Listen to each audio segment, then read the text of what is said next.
Hello friend, welcome back to another video. আর আজকের ভিডিওতে কথা বলবো ইনফিনিক্সের স্মার্টফোন নিয়ে। আর ভিডিওটি শুরু করার আগে একটি বিষয় বলে নিচ্ছি, সেটা হচ্ছে যারা কম টাকার মধ্যে ভালো মানের একটি স্মার্টফোন কিনতে চাচ্ছেন তাদের জন্য ইনফিনিক্স ইজ বেস্ট ব্র্যান্ড। আর আজকে কথা বলবো ঠিক তেমনই একটি স্মার্টফোন নিয়ে। অর্থাৎ বন্ধুরা, আজকে কথা বলবো ইনফিনিক্সের নতুন আপকামিং স্মার্টফোন ইনফিনিক্স হট 8 নিয়ে। আর এই ভিডিওতে থাকবে এই ফোনটির প্রাইস, এই ফোনটির স্পেসিফিকেশন, এর রিলিজ ডেট এবং এর যাবতীয় ইনফরমেশন নিয়ে ডিটেলস আলোচনা। তাই সম্পূর্ণ ভিডিওটিতে আমাদের সাথেই থাকুন। প্রথমে আমরা কথা বলবো এই ফোনটির স্পেসিফিকেশন নিয়ে। এই ফোনটিতে ওএস হিসেবে আপনি পেয়ে যাবেন অ্যান্ড্রয়েড 9.0 পাই, আর সিম হিসেবে পেয়ে যাবেন ডুয়াল সিম স্লট, আর থাকবে দুটোই ন্যানো সিম এবং দুটোই স্ট্যান্ড বাই। আর এই ক্ষেত্রে সিম ইউজ করতে পারবেন যা 4G সাপোর্টেড। আর কালার হিসেবে আপনি পেয়ে যাবেন শুধু একটি কালারের ব্ল্যাক। আর ডিসপ্লে হিসেবে এই ফোনটিতে ইউজ করা হয়েছে 6.52 ইঞ্চি ডিসপ্লে, যার রেজুলেশন হবে 720x1500 পিক্সেল, আর যার এসপেক্ট রেশিও হবে 20:9। পিক্সেল ডেনসিটি হবে 255 পিপিআই, আর ডিসপ্লে হিসেবে পেয়ে যাবেন আইপিএস ডিসপ্লে, রেটিং এভারেজ। পারফরম্যান্সের ক্ষেত্রে এই ফোনটির চিপসেট হিসেবে আপনি পেয়ে যাবেন মিডিয়াটেক হেলিও P22। প্রসেসর হিসেবে পেয়ে যাবেন অক্টা-কোরের প্রসেসর যা কর্টেক্স A53 এবং এটি আর্কিটেকচার 64 বিট। গ্রাফিক্স হিসেবে পেয়ে যাবেন পাওয়ার VR 8320।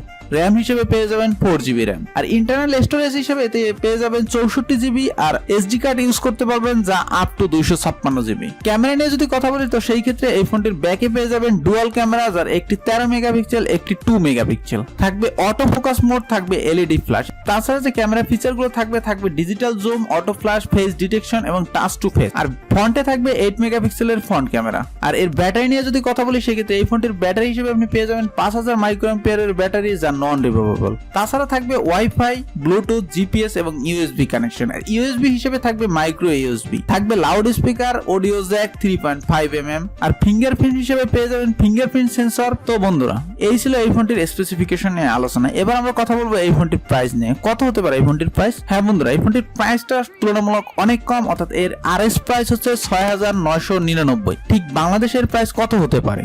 এর বাংলাদেশ প্রাইস হতে পারে 8 থেকে 10,000 টাকার মধ্যে। ফোনটি অফিসিয়ালি রিলিজ হতে যাচ্ছে সেপ্টেম্বর মাসে প্রথম অথবা মাঝামাঝির দিকে। তো বন্ধুরা, আজকের ভিডিওটি কেমন লেগেছে? যদি ভিডিওটি ভালো লাগে অবশ্যই লাইক, কমেন্ট, শেয়ার করবেন। আর আমার চ্যানেলটি যদি সাবস্ক্রাইব করা থাকে বলবো থ্যাংক ইউ সো মাচ। যদি এখনো সাবস্ক্রাইব না করেন অবশ্যই সাবস্ক্রাইব করে বেল বাটনে প্রেস করবেন। ভালো থাকবেন, ভালো রাখবেন আর ভালো সাথেই থাকবেন। Thank you for watching.